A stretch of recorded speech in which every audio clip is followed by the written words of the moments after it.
नमस्कार, DD news पर आप देखना शुरू कर चुके हैं खास बुलेटिन खबर पर नजर। मैं हूं लाल चंद्र सिंह। अगले आधे घंटे में देखेंगे दिन भर की कुछ बड़ी खबरें जिन पर रखी है हमारे संवाददाताओं ने पैनी नजर। जुड़ेंगे उन संवाददाताओं से भी। तो चलिए शुरुआत करते हैं और सबसे पहले बात कर लेते हैं प्रधानमंत्री के केदारनाथ और बद्रीनाथ दौरे की। प्रधानमंत्री नरेंद्र मोदी उत्तराखंड के दौरे पर हैं। पीएम मोदी ने केदारनाथ मंदिर में पूजा अर्चना की।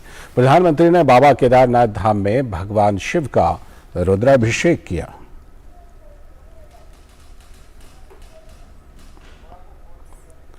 तो प्रधानमंत्री केदारनाथ और बद्रीनाथ की यात्रा पर हैं और उन्होंने वहां पर भगवान शिव का रुद्राभिषेक किया। प्रधानमंत्री पूरी श्रद्धा के साथ, और साथ ही प्रधानमंत्री ने 3,400 करोड़ रुपए से भी अधिक के विकास परियोजनाओं का शिलान्यास किया। प्रधानमंत्री केदारनाथ रोपवे परियोजना की प्रधानमंत्री ने आधारशिला भी रखी। केदारनाथ रोपवे लगभग 9.7 किलोमीटर लंबा होगा।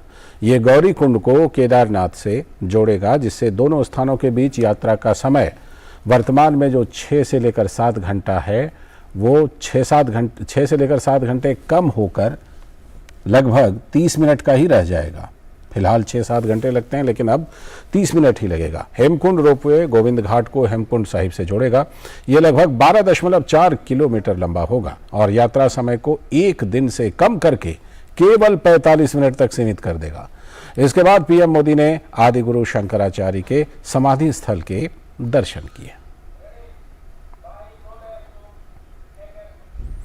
और प्रधानमंत्री ने मंदाकिनी आस्था पथ और सरस्वती आस्था पथ के साथ साथ वहां चल रहे विकास कार्यों की प्रगति की समीक्षा से पहले श्रमिकों के साथ खास तौर पर संवाद किया।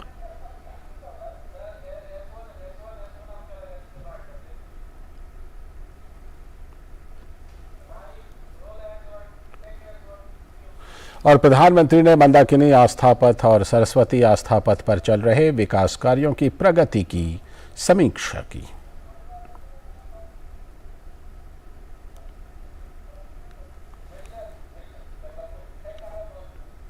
और केदारनाथ के बाद प्रधानमंत्री नरेंद्र मोदी बद्रीनाथ पहुंचे, जहां उन्होंने श्री बद्रीनाथ मंदिर में दर्शन और पूजा अर्चना की। इसके बाद प्रधानमंत्री ने बद्रीनाथ में रिवर फ्रंट के विकास कार्यों की प्रगति की समीक्षा की। तो केदारनाथ के बाद प्रधानमंत्री नरेंद्र मोदी बद्रीनाथ गए और वहां पर उन्होंने कई विकास कार्यों का ये जायजा लिया। बद्रीनाथ में जो विकास कार्य चल रहे हैं, river front development, river front विकास योजना जो है उसको लेकर उन्होंने प्रगति का जायजा लिया और उन चीज़ों को समझते हुए साथ में उत्तराखंड के मुख्यमंत्री पुष्कर सिंह धामी भी मौजूद हैं और साथ ही उत्तराखंड के राज्यपाल भी। तो प्रधानमंत्री नरेंद्र मोदी ने इसके साथ ही माना गांव में, जो सीमावर्ती गांव है माना गांव, वहां पर सड़क और रोपवे परियोजनाओं का शिलान्यास किया।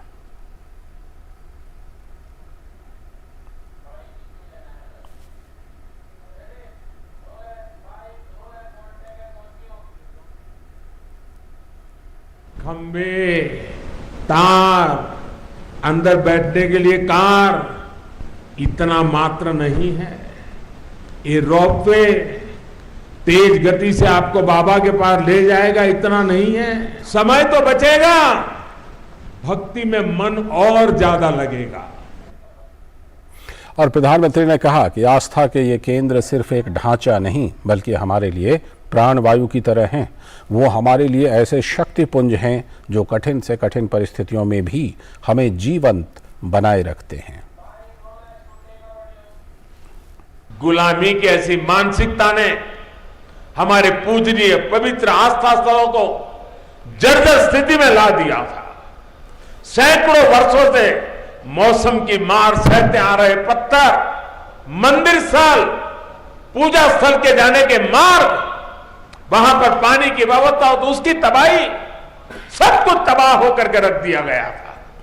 आप याद करिए साथियों, दशकों तक हमारे आध्यात्मिक केंद्रों की स्थिति ऐसी रही, वहां की यात्रा जीवन की सबसे कठिन यात्रा बन जाती थी।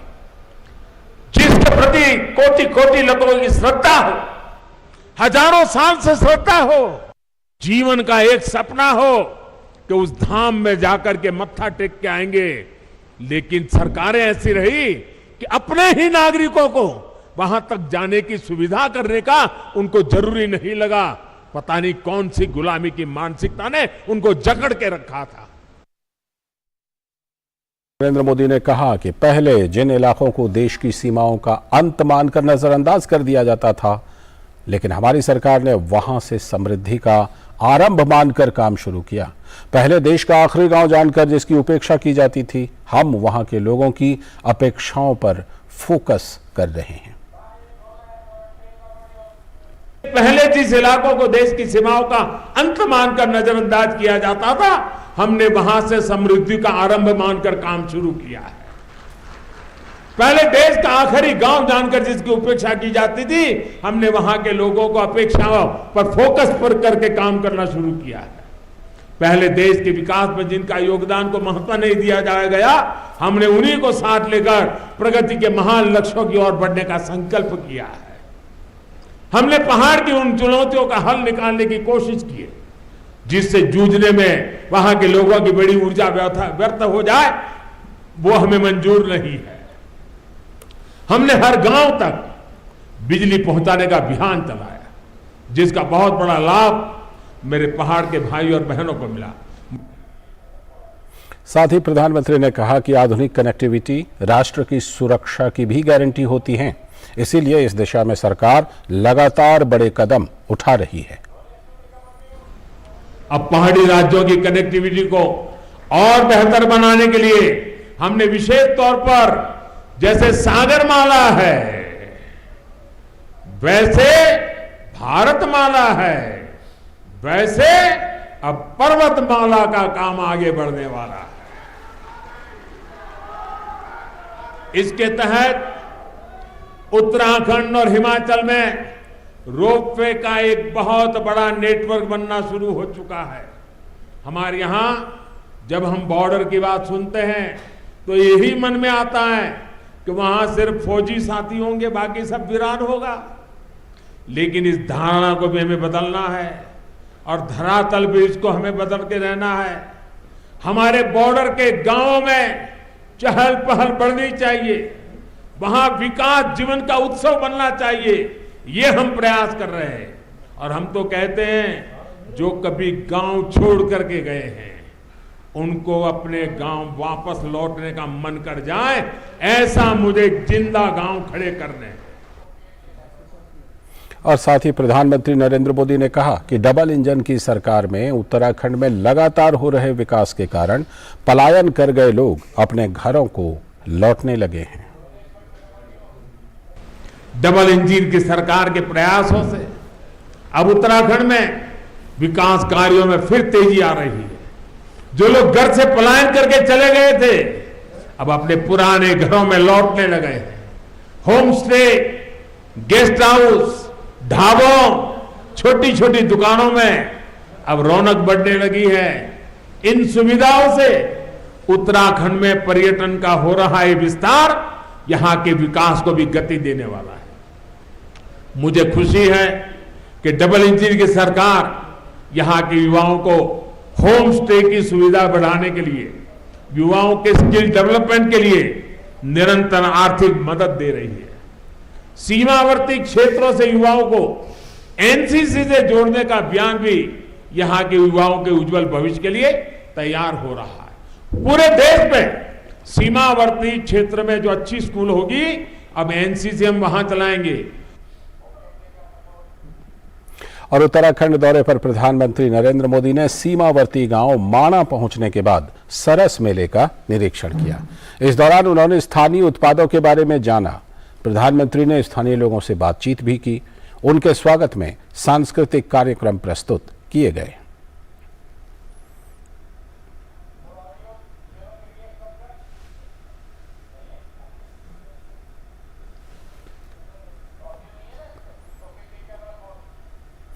और प्रधानमंत्री मोदी ने माणा गांव में सड़क और परिवहन परियोजनाओं से संबंधित कार्यों की प्रगति की समीक्षा की। अधिकारियों से परियोजनाओं से जुड़ी जानकारी हासिल की। इस दौरान उन्होंने परियोजनाओं से संबंधित मॉडल का निरीक्षण किया।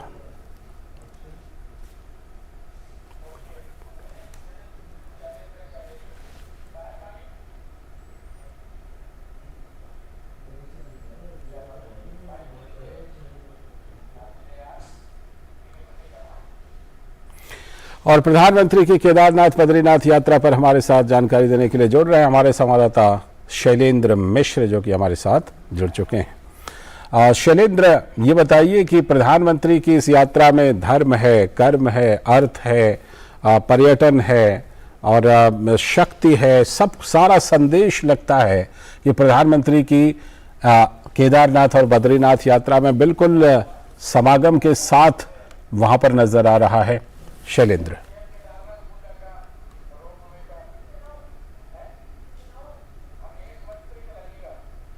बिल्कुल ठीक कहा आपने। और निश्चित तौर पर आप देखें उत्तराखंड की जो प्रधानमंत्री की जो यात्रा है वह दिखाती है कि किस तरह से केंद्र सरकार उत्तराखंड और पहाड़ी राज्यों के विकास को लेकर काम कर रही है और धार्मिक पर्यटन स्थलों को जिस तरह से विकसित किया जा रहा है वो परिलक्षित होता है। आज अगर आप देखें आज की जो रैली संबोधित की उसमें प्रधानमंत्री ने इस बात पर जोर दिया कि कोई भी आए वो अपनी कुल खर्चे का, यानी जो आने जाने में खर्चा होता है, होटल में रुकने खर्चा होता है, उसका 5% वहां के स्थानीय उत्पाद पर खर्च करें, जिससे उन लोगों को फायदा होगा, उन लोगों की आय बढ़ेगी। वहां महिलाओं के उत्पादों को देखा भी उन्होंने रैली में। तो एक तरह से अपील भी की प्रधानमंत्री ने, एक बड़ा अभियान कि आप जहां भी जाएं, जिस भी पर्यटन स्थल पर जाएं, धार्मिक स्थल पर जाएं, वहां आने जाने का खर्च, रहने का खर्च, सब में 5% स्थानीय उत्पाद पर खर्च करें। हम जानते हैं तो वोकल फॉर लोकल के लिए लगातार अभियान चल रहा है। अब इस तरह के पर्यटन स्थलों पर भी जब आप जाएं, वहां एक खास तौर पर वहां के जो स्थानीय उत्पाद है उनकी खरीदारी करें, इसका आह्वान प्रधानमंत्री ने किया है। दूसरी बात है कि प्रधानमंत्री ने कहा कि कितनी उपेक्षा हुई है धार्मिक पर्यटन स्थलों की। पिछले कई दशकों में देखें, आज रोपवे बन रहा है, सड़क बन रही है, और एक तरह से विकास हो रहा है उत्तराखंड का और इस तरह के पर्यटन स्थलों का, धार्मिक पर्यटन। बिल्कुल। और जिस तरह से प्रधानमंत्री ने एकदम सीमावर्ती गांव माना जो है वहां पर जाकर विकास कार्यों का जायजा लिया और कहा, जिसका आप भी उल्लेख कर रहे हैं कि पहले की सरकारों ने उसे बिल्कुल छोड़ दिया था, लेकिन अब हम वहां पर फोकस कर रहे हैं।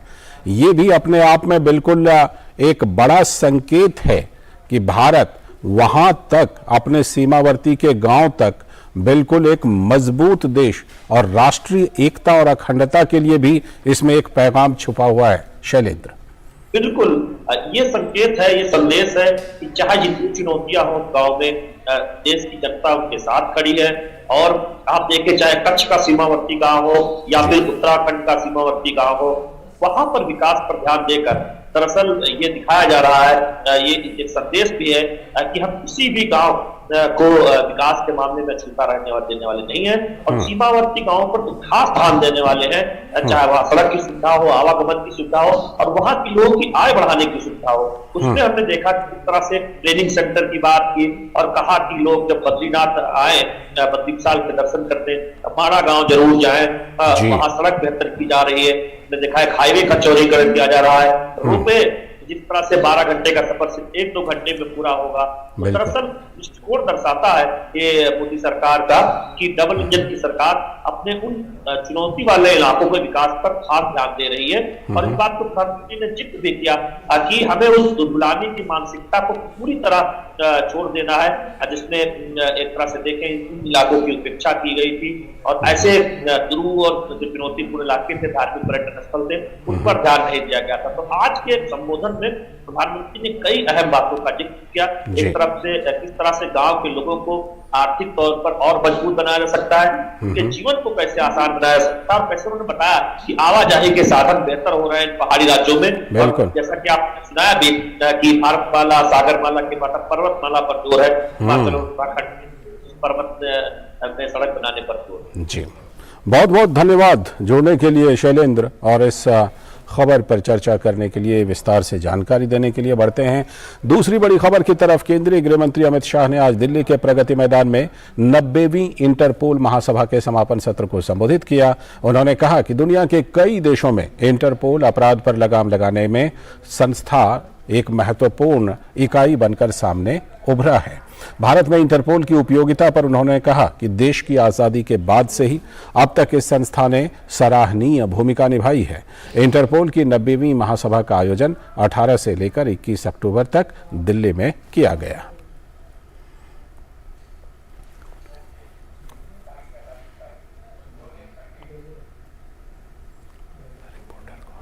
इंटरपोल विश्व के 195 देशों का एक व्यापक और प्रभावी मंच बन गया है, जो पूरे विश्व में अपराधों पर नकेल कसने के महत्वपूर्ण भूमिका निभा रहा है। भारत इंटरपोल के सबसे पुराने सदस्यों में से एक है। 1949 से भारत इंटरपोल के साथ जुड़ा हुआ है। आज के विश्व में इंटरपोल जैसा मंच कोऑपरेशन और मल्टीलेटरलिज्म के लिए बेहद जरूरी और महत्वपूर्ण है। मैं भारत सरकार, भारत के गृह मंत्रालय तथा विभिन्न पुलिस बलों की ओर से सार्वजनिक सुरक्षा, विश्व शांति और स्थिरता के लिए इंटरपोल के सार्थक प्रयासों और योगदानों की सराहना करता हूं। और इस खबर पर और ज़्यादा जानकारी देने के लिए हमारे संवाददाता विकास सारथी हमारे साथ जुड़ चुके हैं। विकास, एक वीडियो बड़ा वायरल हुआ था जिसमें पाकिस्तानी अधिकारी जो थे वो कुछ जवाब देने के बजाय उन्होंने अपने आप को चुप रखना ही बेहतर समझा था, बल्कि वो जाते हुए नज़र आ रहे थे। और जब इस इंटरपोल महासम्मेलन की शुरुआत हुई थी, महासभा के सम्मेलन की, तो हमने और आपने बातचीत की थी कि देखना है कि इसके आखिर में क्या कुछ ऐसा निकल करके आता है जिससे चिंताओं का समाधान हो पाए। क्या कुछ ऐसा निकल कर आ रहा है? देखिए, इसमें जो भी वर्कशॉप और जो भी सूचनाओं का आदान प्रदान था उसमें इस तरह की बातें ज़रूर उठाई गई होंगी, हम ये उम्मीद करते हैं, क्योंकि ये जो सेशंस थे ये आम लोगों के लिए और मीडिया के लिए भी ओपन नहीं थे। जहां तक बात आतंकवाद की जाए, जिस पर पाकिस्तान को घेरने की कोशिश की थी भारतीय मीडिया ने, उसको लेकर के पहले दिन भी प्रधानमंत्री ने ये बात कही थी कि दुनिया भर के सामने सबसे बड़ी चुनौती आतंकवाद की है। आज गृह मंत्री ने जब समापन समारोह था उसमें भी यही बात कही कि आप ये टेररिज्म को गुड टेररिज्म, बैड टेररिज्म, छोटी घटना, बड़ी घटना, अगर इसमें विभाजित करेंगे तो आप आतंकवाद के खिलाफ लड़ाई कभी नहीं जीत पाएंगे। और ये जो भी डेलिब्रेशंस होते हैं ये इनसे कोई फायदा नहीं होगा जब तक आप आतंकवाद को लेकर के एक राय नहीं होते सभी देश। अगर कुछ देश गुड टेररिज्म और बैड टेररिज्म की बात करते हैं तो फिर जो जितनी भी कवायद है इस तरह की, चाहे बैठकें हों या सम्मेलन हो, वो आप अपने उद्देश्य को नहीं पा सकते। इसके अलावा उन्होंने इंडिया के जो इस पूरे क्षेत्र में जो भी अचीवमेंट्स रहे हैं, खासतौर से नार्को टेरर की बात यहाँ पर गृहमंत्री ने उठाई कि जो पैसा इस तरह से पैदा होता है नार्कोटिक्स से, उसका भी इस्तेमाल आतंकवाद को फैलाने के लिए किया जाता है। और इसमें उन्होंने ये भी बताया कि जो इंटरपोल एक ऑपरेशन चला रहा है, ऑपरेशन लॉयन फिश, और भारत में जो एजेंसी है एनसीबी, वो ऑपरेशन गरुड़ चला रही है, उसके तहत सबसे बड़ी कार्रवाई भारत में की गई है इस तरह के नार्कोटिक्स को रोकने के लिए। तो इंडिया की जो, भारत की जो भी अब तक की उपलब्धियां हैं, भारत ने जो कुछ भी किया है आतंकवाद पर काबू पाने के लिए, उसको उन्होंने एक बार फिर यहाँ पर दोहराया। लेकिन ये बात बार बार उन्होंने, अगर हम बात करें पहले दिन से लेकर आखिरी दिन तक, भारत ने इस बात को लगातार दोहराया है कि आतंकवाद को लेकर के अलग अलग परिभाषाएं नहीं हो सकती। आतंकवाद मानवाधिकार का सबसे बड़ा उल्लंघन जो होता है वो आतंकवाद से होता है, और इसको लेकर के सभी को एक राय होना पड़ेगा, वरना इससे लड़ाई जीतने की दिशा में कोई पहल दिखती नहीं है, अगर इस तरह से गुड टेररिज्म और बैड टेररिज्म की बात की जाएगी तो। बिल्कुल, ये बात सच है कि जीने का अधिकार सबसे बड़ा मानवाधिकार होता है, और अगर उसी को आतंकवाद छीन लेता है तो फिर मानवाधिकार, किस मानवाधिकार की बात की जाए।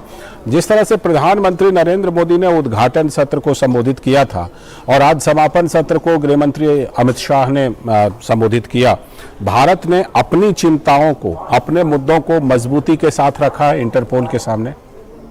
बिल्कुल, यहाँ पर भारत ने न केवल अपनी चिंताओं को रखा, बल्कि एक संदेश ये भी दिया कि अब वो ज़माना नहीं है जब आतंकवादी किसी खास भौगोलिक इलाके में काम करते हैं। ये बॉर्डरलेस है, सब इनका जो ऑपरेशन है ये सीमाओं से परे है। अगर इसमें देशों के बीच कोऑपरेशन नहीं होगा तो कोई भी देश सुरक्षित नहीं है।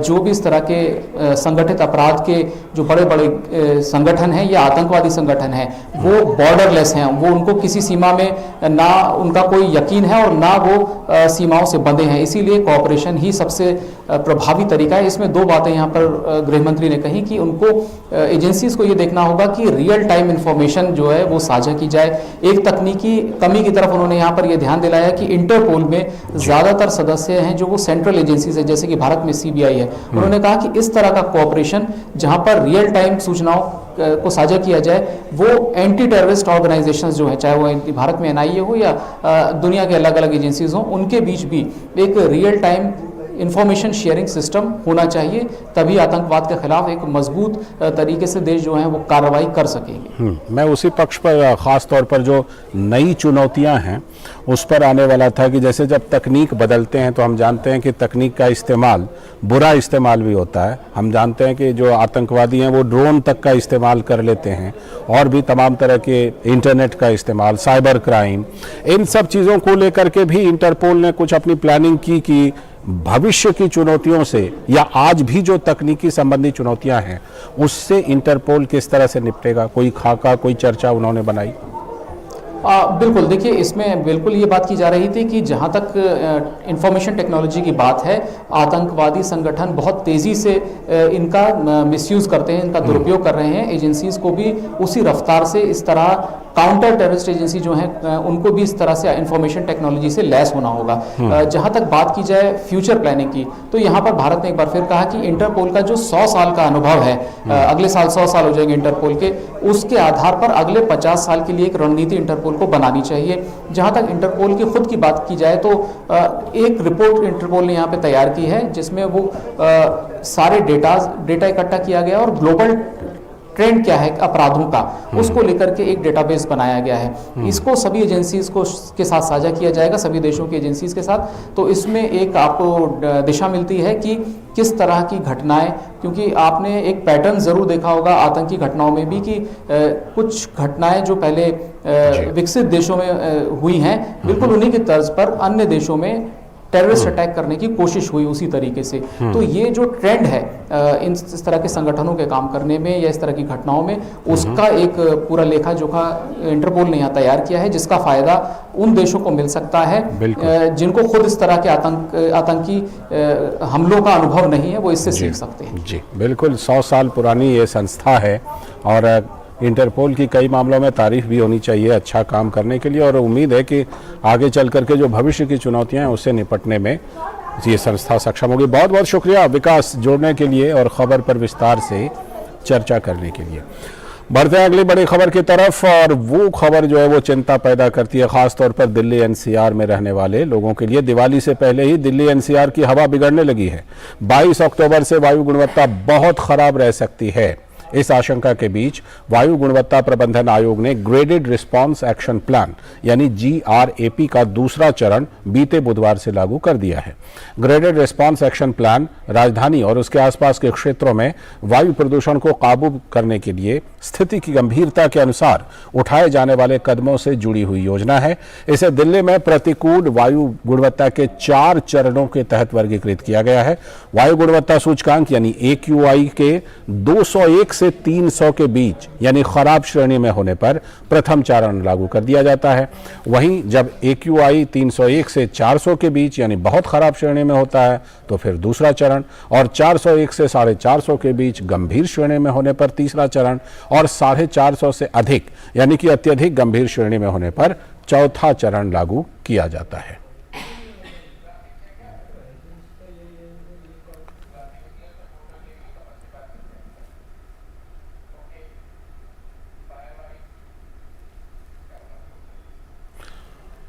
और अब चलते हैं अपने संवाददाता तपस भट्टाचार्य के पास, जिन्होंने इस खबर पर रखी है नजर। तपस, चिंता की बात है और निश्चित तौर पर हर साल ये बड़ी चिंता के रूप में सामने ये चीज़ आती है।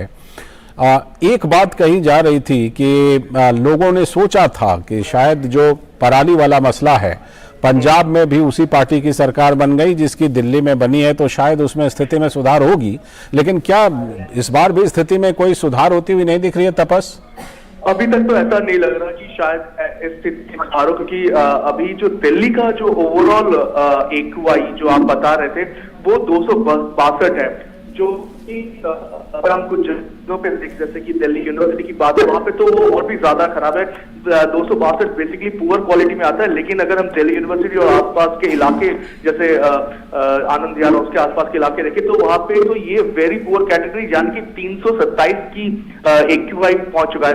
तो अगर आप बात करें तो ऐसी स्टेट की जहां पे एक ही पार्टी है, तो लग नहीं रहा कि कोई ऐसा काम किया जाए जिससे कि AQI लेवल जो पार्टी के ऊपर कोई इससे फर्क पड़ा। लेकिन जो जी परसों इनफैक्ट हमें बताया गया था कि IMD का एक प्रेडिक्शन आया था कि अगले 2 से 3 दिन जी तपस वो उसी का एक तरह से एक कंफर्मेशन है आप बता रहे हैं, और ये एक्सपेक्ट कर रहे हैं कि अगले 1-2 दिन में ये AQI जो है वेरी पुअर से और भी शायद सीवियर कैटेगरी में भी जा सकता है। तो इसी वजह से ग्रैप 2 जो है ऑलरेडी लागू कर दी गई है। उसके चलते बहुत सारे जगहों पे जेनसेट और कोल के जो कारखाने उन पे रोक लगाई जा रही है, और एक जो सिस्टमेटिक प्लान है उसको ये किक ऑफ किया जा चुका है। तो जो सेंट्रल गवर्नमेंट की एजेंसीज है जो मॉनिटरिंग कर रही है CCB से के साथ और IMD के साथ मिलके और मिनिस्ट्री ऑफ अर्थ साइंसेज के साथ मिलके, ये कंटिन्यूसली इन्होंने दिल्ली पोल्यूशन कंट्रोल बोर्ड को भी ये बताया कि जहां पे लग रहा है कि ये जो पोल्यूशन स्पाइक हो रहा है, खासतौर से जैसे जगह के बाद मैंने कहा आनंद विहार और नोएडा के आसपास के इलाके, दिल्ली यूनिवर्सिटी यहाँ पे जहाँ पे स्पाइक किया जा रहा है, तो वहां पे खासा चौकस बरते जाए और जो स्टेप लिया जाए जिससे कि AQI लेवल को कम किया जा सके। बिल्कुल तपस, निश्चित तौर पर ये जो जैसी स्थिति बन रही है उस तरह के कदम उठाए जाने चाहिए, लेकिन कई बार ये लगता है कि ये कदम जो है वो पर्याप्त नहीं है, अभी बहुत कुछ किए जाने की ज़रूरत है। बहुत बहुत शुक्रिया आपका इस खबर पर जानकारी देने के लिए। और इसी के साथ खबर पर नज़र में आज के लिए इतना ही। पूरी टीम को दीजिए अनुमति, लेकिन DD न्यूज़ पर खबरों और कार्यक्रमों का सिलसिला लगातार जारी है। नमस्कार।